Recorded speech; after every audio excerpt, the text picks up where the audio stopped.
Друзі, всім привіт! Хочу нагадати, що для вас я створюю під кожним відео більше 10 мов в субтитрах. Ви можете обрати будь-яку, українська, англійська, вони коректні, і якщо вам треба, ви можете користуватися. Тож, сьогодні поговоримо про княгиню Ольгу, видатну правительку Київської Русі, дружину князя Ігоря, яка залишила яскравий слід в історії держави. Народилася близько 890 року після трагічної смерті її чоловіка, якого в 945 році жорстоко вбили древляни під час збирання данини. Ольга стала регенткою при своєму малолітньому синові Святославі і фактично взяла на себе управління всією державою. Древляни – це одне з східнослов'янських племен. У період її правління вона ініціювала численні реформи, які мали велике значення для розвитку Київської Русі. Вона вдосконалила систему збору данини. Це зменшило зловживання і сприяло стабільності держави. Особливо важливим етапом у житті княгині Ольги стало її прийняття християнства. Близько 957 року під час офіційної поїздки до Константинополя вона була охрещена за переказами її хрещеним батьком став сам візантійський імператор.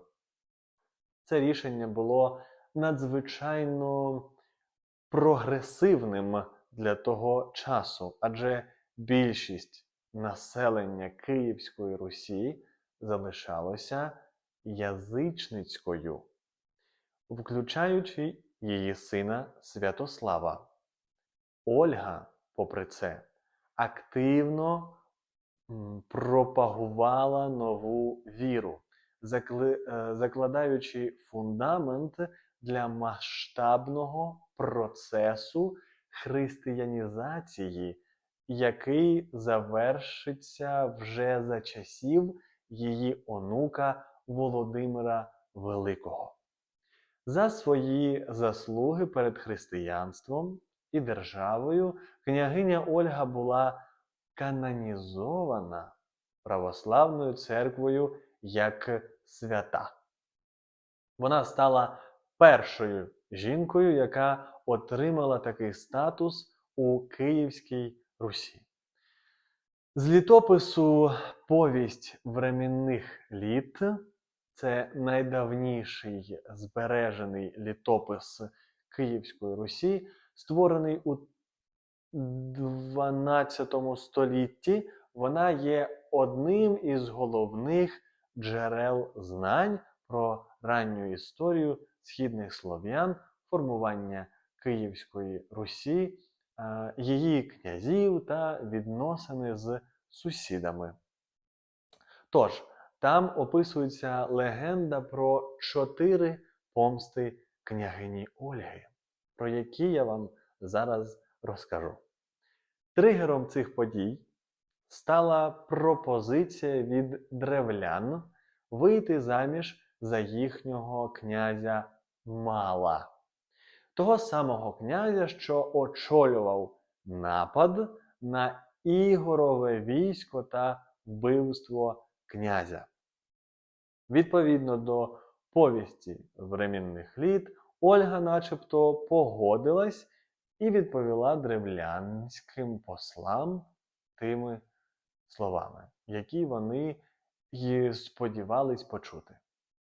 Ваша пропозиція мені приємна. Справді, мій чоловік не може воскреснути з мертвих, сказала вона. Для продовження перемовин послам було запропоновано з'явитись наступного дня. А своїм людям княгиня наказала вирити за містом величезний рів. Наступного дня послам було запрошено зійти на борт корабля, який Ольгини слуги понесуть у місто. Нібито для виявлення своєї пошани й більшої честі для посольства. І, звісно ж, корабель було кинуто у рів та засипано землею разом з живими людьми. За іншою версією, Ольга наказала потопити ворогів у їхньому власному кораблі. І це була перша помста княгині, але не остання, бо на цьому вона не зупинялася. Перш ніж древляни почали непокоїтись долею своїх послів, Ольга відправила до їхньої столиці із Коростеня, це столиця, своє послання. У ньому вона нібито заявила, що зустріне їх князя, якщо древляни надішлють їй для супроводу 20 своїх найзнаменітіших мужів, тобто чоловіків. Древляни, не знаючи про сумну долю попереднього свого посольства, вислали до Києва найвідоміших вельмож. Коли ті прибули, Ольга наказала витопити для них лазню і запросила гостей попаритися в ній. Щойно древлянські воєводи ввійшли всередину, слуги Ольги зачинили їх там та підпалили будівлю. Усі посли згоріли живцем. Це була друга помста княгині, але не остання. Поза як зупинитись вона вже не могла. До древлян помчав ще один гонець з посланням, в якому Ольга повідомляла, що хоче прибути в Іскоростень, де було вбито князя Ігоря. Ольга звернулася до древлян зі словами: «Це вже йду я до вас, і влаштуйте мені медів багато, йду ж із вбивства чоловіка мого, і створю я над ним тризну». Тризна – це обряд поминання померлих, що зазвичай включав банкет, жертвоприносення та співи на честь покійного. Не чекаючи підступів, древляни привітали майбутню дружину свого князя у своєму місті. Ольга запросила древлян за поминальний стіл,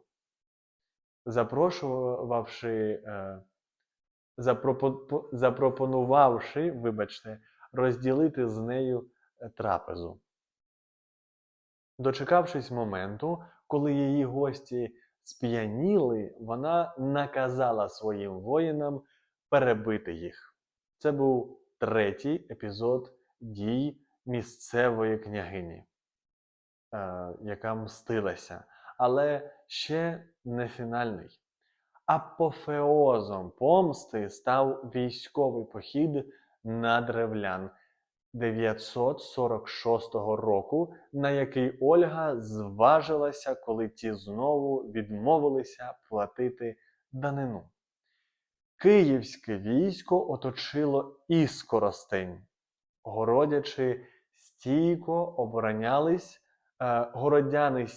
оборонялись, нарешті зрозумівши, що пощади їм не буде, а тому облога затягнулась. І тоді Ольга знову вдалась до хитрощів. Вона запропонувала іскоростенцям мир, попросивши тільки, щоб кожен двір на знак примирення видав їй по 3 голови та 3 горобці. Безмежно наївні древляни легко погодилися, вирішивши, що Ольга таким чином відмовляється від данини та знімає облогу. Зібрали з кожного двору необхідну кількість птахів та послали їх княгині. Ольга, роздавши птахів своїм воїнам, звеліла прив'язати до кожної тліюче дерево.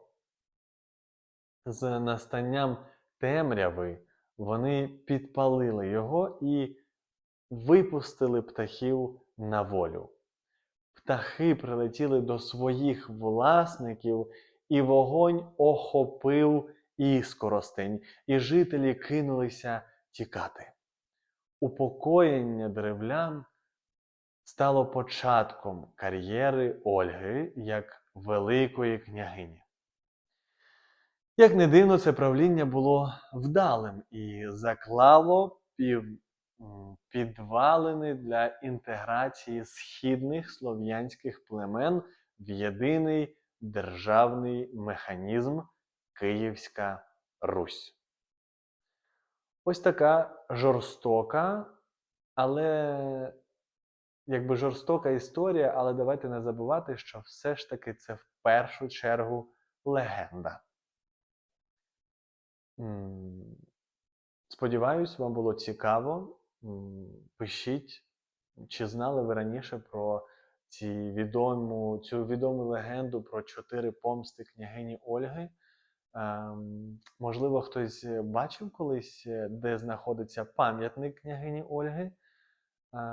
Ну і пишіть свої коментарі, поширюйте це відео, підписуйтесь. І нехай проблеми та незгоди не роблять вам в житті погоди. Бувайте!